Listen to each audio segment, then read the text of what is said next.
Welcome to The Joy Factor. Now, here's your host, therapist, life coach, and yoga teacher, Julie Hansen. Okay, well, welcome to the Joy Factor podcast. I am excited to be here with Sue Nesler, and it's so good to be back here. She is a blended family maven and owner and CEO of Yoga East Healing Art Studio and Counseling. So take a breath.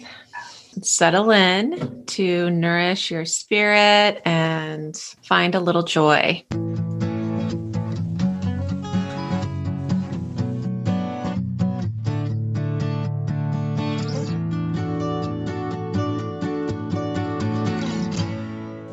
So welcome, Sue. Thank you so much for having me. It's so great to see you after all this time that, has passed. And I'm just so excited. And I know everyone listening is going to be so inspired by your wisdom and your story. So I would love to just start by having you just dive in and tell us a little bit about yourself and where you live. So again, Sue Nesler is my name. And I have been a yoga therapist for over 25 years. I also have worked in education and social services and community mental health. My degrees that I hold, allow me to work in a variety of settings. And I really had this goal to bring those settings slowly together so that there could be one place where body, mind, and spirit could be nurtured and fulfilled and brought to wholeness. And that place, I would have never guessed, would be back in my hometown. So I left for 25 years and then moved home to Cape Girardeau, Missouri, which is one of the only inland capes in the United States. And it's on the Mississippi River. 37,000 people call it home. And it's in a pretty rural area outside of St. Louis. And I bought this studio. And when I did so, the owner who was retiring and selling it to me said, "Well, I'm pretty sure you didn't move here to buy a yoga studio." And I said, "Well, I don't really know that that's true, because I don't like to think that I was in charge of every reason why I was called to move back to my hometown." So then I did it. I bought the studio and I slowly began to incorporate more therapeutics into our classes and our workshops. And I took over a 200-hour basic yoga teacher training. And I developed a 300-hour advanced yoga teacher training, which is wonderful.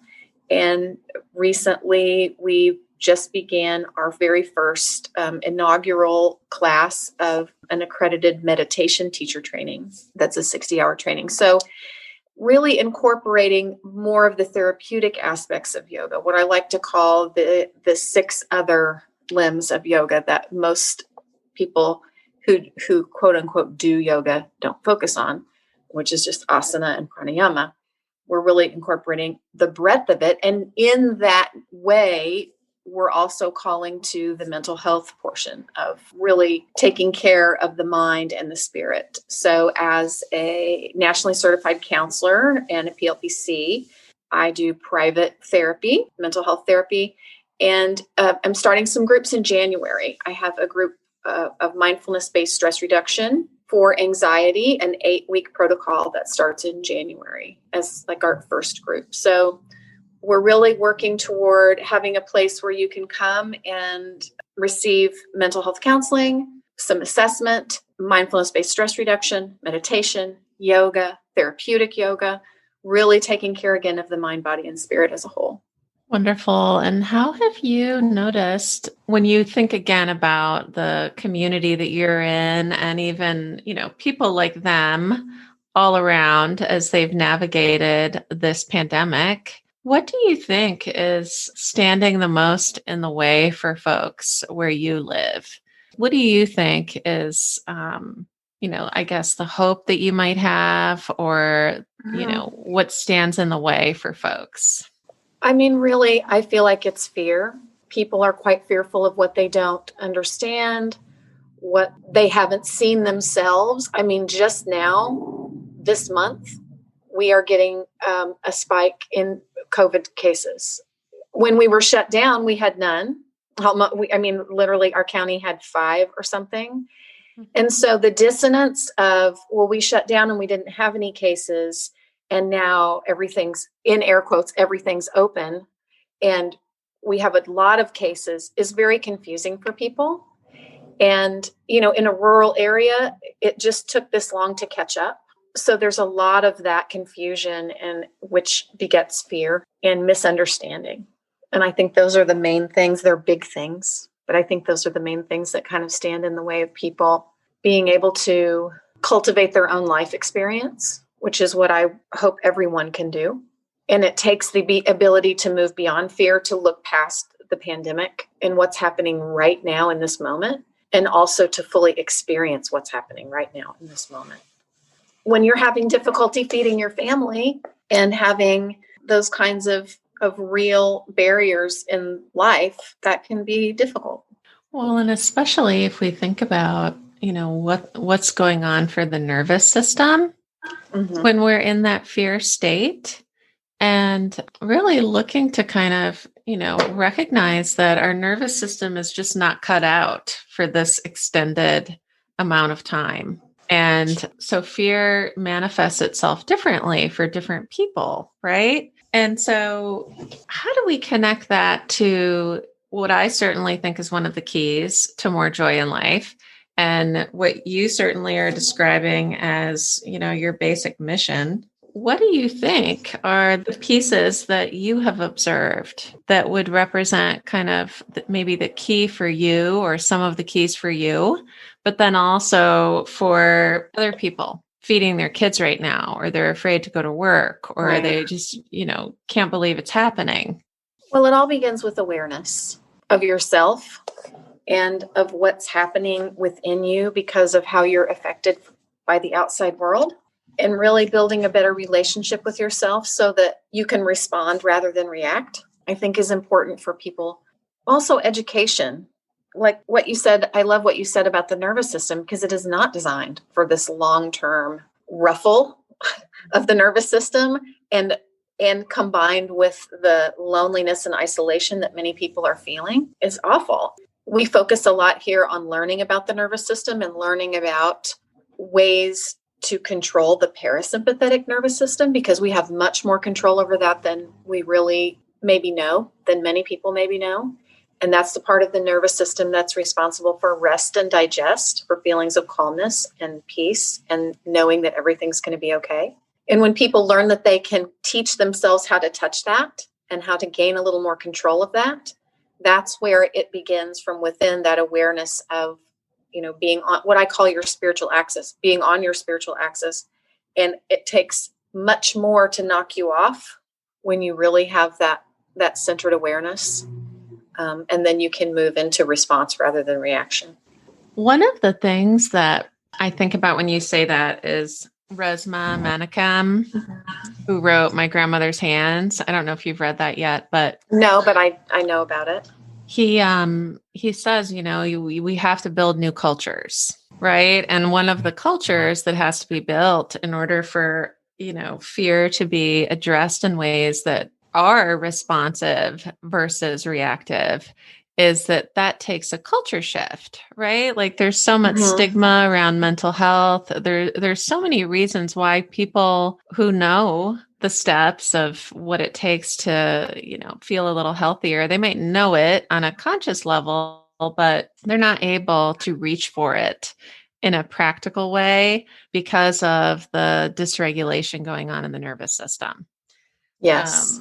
And, since March, I have been online as a therapist and, walking alongside other people. It's kind of having this exact same experience as you are, right? We're all living it. And so I've thought about, well, what are some of the things that would be ingredients to some kind of way to move forward? Community, as a state, as a nation, as a, world. And what that looked like for me was to begin reaching out to the leaders in my community.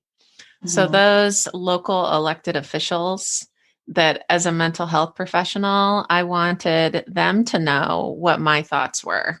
And that, I feel there's a mental health pandemic, and that it's super important that we begin shifting the conversation away from the, emergencies. And domestic violence would be an example. We're not really working on the prevention piece so much as we are, the bandage and the triage on the other side of it. And so I think our whole system is sort of bound by trauma and bound by fear. And that's sort of a long-winded way of saying, what would you want your local or any community leader to know? Well, I heard it, and I can't remember the show I was watching, but I was watching some TV show, and I heard it put so very well. It was a show that had a nurse, and the nurse said, I think that person's just very, very private about going to therapy, or they don't want anyone to know they're going to therapy. And she said, well, if you had a broken bone, wouldn't you get it set? And I think that if we could take the model of a broken bone, which is a very external, and use it for the things that are needed for us internally, I think that would be a wonderful first step. And maybe it is as simple as treating our mental health and spiritual health needs the same as a broken bone. No one judges you for a broken bone. They might want to hear the story about it. They might want to inquire, be inquisitive about your situation, but they're not going to judge you for that. And I want us to get to a place, and I want leaders to consider ways that they can impact that to get us to a place where the reaction is the same. I go to therapy, not because there's something wrong with me, not because I'm broken, because I need another person in my life who's not in my life to listen so that I can feel heard and seen. That's very powerful. And so many people right now are not being heard and not being seen. Yeah. Getting to that. So however we can get the message out that there is no stigma, or that the stigma can be reduced, I think is very big. And it has to start from a big place. It has to start from a big place. I think about Betty Ford, back when she had her struggles with alcoholism. And the fact that she ever even talked about it was wildly outside the norm, because that was a very closed door problem. And now the Betty Ford Clinic, and people talk about their problems with substance, and I need to go get cleaned up. And, that, I think even that now has less stigma than serious mental health needs. I think you're right. And, I think even considering some kind of a voucher for mental and emotional and well-being, as something that every community, and I don't know if voucher is the right word, but I do think that it's just incredibly important to look around and to start these conversations. And that in a time when, there's so much that, I saw something that said we have to prepare for the dark winter now. And I'm like, oh wait, this is just, we're tired. So, yeah. And that sounds so fearful. That's such a fearful message. And I wonder how we can say something positive and something that's a little more upbeat and maybe even challenging to people, that's just not so fear-provoking. Well, on that note, what would you say what's the quality that you would want? So if it weren't a fear-based messaging, then what do you think is the quality that people need the most right now? Wow. And I get to say anything I want? Well, I think a hope-based, and I don't mean hope like an empty jar hope. I mean real hope.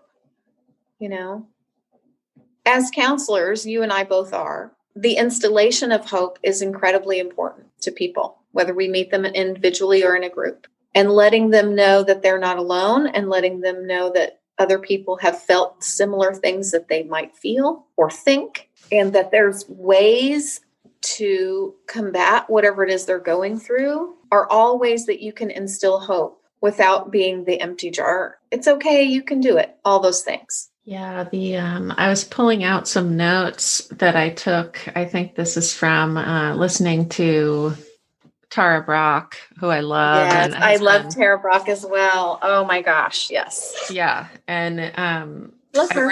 I wrote down holy hope, and she describes that as, there's sort of three legs on that stool, and the first one is aspiration, which is, moving toward whatever your highest potential is, right? Like connecting or syncing in some way with what does that look like for you.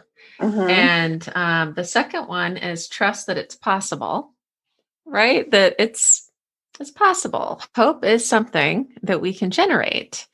And then she mentions the third piece of activating the energy, calling on the wisest, most loving part of your being to teach you how to be at peace no matter what. Yes, yes. And I have this, so you have a reading and I have a reading, and mine is from Judith Hanson Lasseter, of course. I've studied with her for many years, and I continue to do so. Because our initial discussion was about self-empathy, and I really think that that is a huge piece. And Judith says, unless and until we are aware of what we are feeling and needing, we are unlikely to relate in a direct way with others. Unless we are clear in ourselves, our words create consequences or karma for everyone that we will probably not enjoy. Unless we are aware of what we are feeling and needing. And people aren't even aware that they're afraid. Yeah. People do not know how to understand their own needs. Even people who really do the work and try to keep up with themselves in a way that they might enjoy to create and facilitate a life that they prefer need to do a needs assessment occasionally. And maybe that begins with, this is an assignment I give my clients often. 3 times a day for a week, sit down and just understand how you feel. The 5 basic feelings, not, I'm a little tired or hungry or am I happy? Am I sad? Am I mad?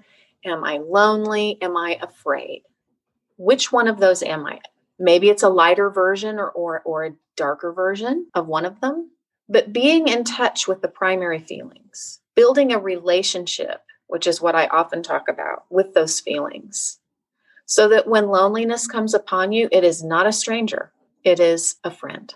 And these are lonely times. And we need to gather our senses about us and be able to build those relationships with our feelings. Once we understand the feelings, then we know what we need.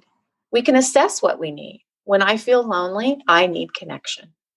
How am I going to get connection? Because through that connection brings joy, right? Absolutely. And for those who might be listening who think, I just don't know if I could reach out and ask for help. Like I am so used to doing it on my own, or who has time? How would you describe either the smallest step that someone might take to kind of move toward that? And also just maybe talk for a moment about how somebody might reach out to get help. I want to say something about one thing that you said that's always a big trigger for me, which is that people don't have time. So if you are out there and you're feeling like, I don't have time to deal with myself because I'm overwhelmed and I can barely handle my responsibilities, I'll say this. Time is the only resource that we all have equally. We do not all have the same education or access to clean water or anything else. Every human being has the same 24 hours. And really what we're doing when we say, I don't have time, is we're saying, I'm choosing not to spend my time in that way. If I can put self-care into my 24 hours, anyone can. It's a choice. So I want that to feel relieving to people who feel like they don't have time. Make the choice to make time for yourself.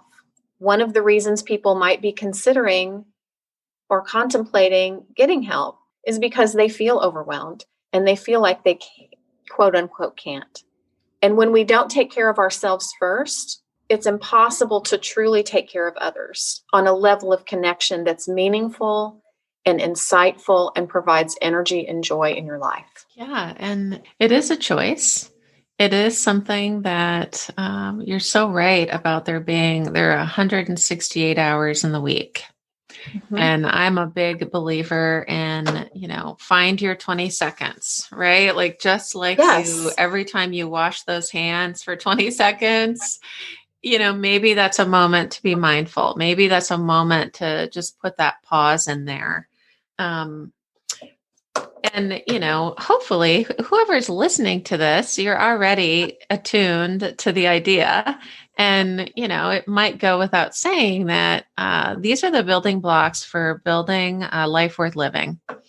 Right. Yes. And if you don't have more joy in your life right now, or if you are alone, or you are, struggling in some way, we're here to let you know that you deserve to have joy in your life. And that there is a path. There are people like Sue is definitely one of them who are ready to support that. So I'm going to switch channels a little bit as we move along and just kind of ask, what steals your joy and how do you get it back? What steals my joy? Boy, it would have to be a pretty big and gnarly thief. Really, I'm the only person who can do it. And I just believe that. Oftentimes I get wrapped up in my own mind and I travel away from the present moment. And I think anytime we travel away from the present moment, there's suffering to be had. So maybe that would be when I go back or forward, that steals my joy. So I would definitely say that remaining in the present moment and being your authentic self and not being afraid to know who that person is and love them anyway is a definite path to joy. Mm-hmm. Beautiful. And does that connect to what you referenced earlier about self-empathy? Yes, because on the yoga mat, when I begin a class, I often say, that it's your own practice and that your mat is your own sacred space to journey as you choose. And I really call upon students, and also in my private practice, I call upon clients to teach themselves as if they were teaching a young child or an elderly loved one, to change that internal dialogue. And sometimes when I'm challenged about it, I'll say, okay, say out loud everything you think for 3 minutes. Because it's probably not very nice and mostly about your own self, right? You would never say to another person some of the things you say to yourself. And yet we think it's okay somehow. Back to the hope and back to that, like what a counselor, a therapist can do for you is hold the mirror up to you and say, I'm so sorry, but I don't really want you to talk like that to yourself because you have more value. I have now 4 children. And sometimes I have 2 teenagers and 2 preteens. So I've got nothing going on. And I'll hear them say, I wish I were this or that or whatever. And I'll say, please don't talk to my daughter like that. Because I think that's the only thing that works sometimes to get people to make a little bit of a shift and realize that they're somehow that allowance of being really, really mean to yourself needs to be checked. It does not fall short on me that wearing a mask and staying 6 feet away from other people has not been normalized by children. Because they haven't lived long enough to know that is outside of what we would call the norm. And I admire their flexibility and their ability to just kind of roll with however things are going. And wear a mask. This week we're going to learn at home. Next week we're going to school. And all those things that are happening. I really admire that. And I hope that can extrapolate to other areas of their life. And I also firmly believe that I'm not raising children, I'm raising adults. And I want them to understand their responsibility, not just to themselves, but to their fellow man, and that they are young humans. And they need to be using this experience as a preparation for anything and everything that could come. I'm not raising children, I'm raising adults. Yeah, that's such an interesting way to look at it. And humans, people, community members. Yeah. And really what I mean by that is I want you to learn this lesson now in the developmental way that's appropriate for you to learn it. so that you don't have to learn it later.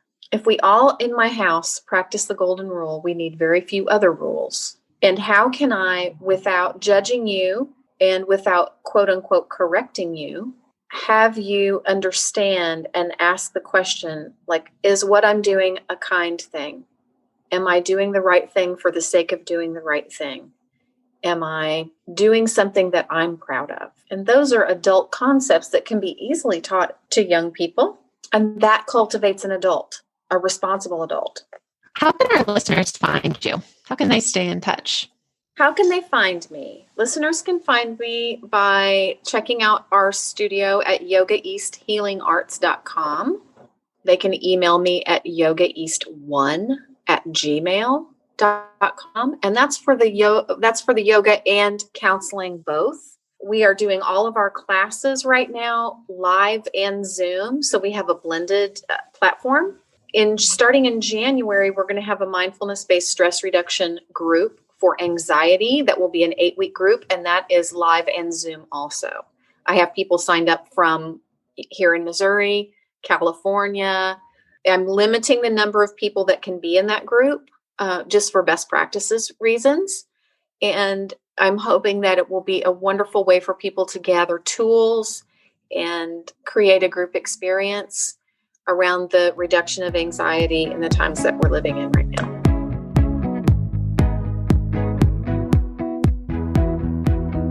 Thank you for listening to The Joy Factor. For more information, visit www.thejoyfactorpodcast.com.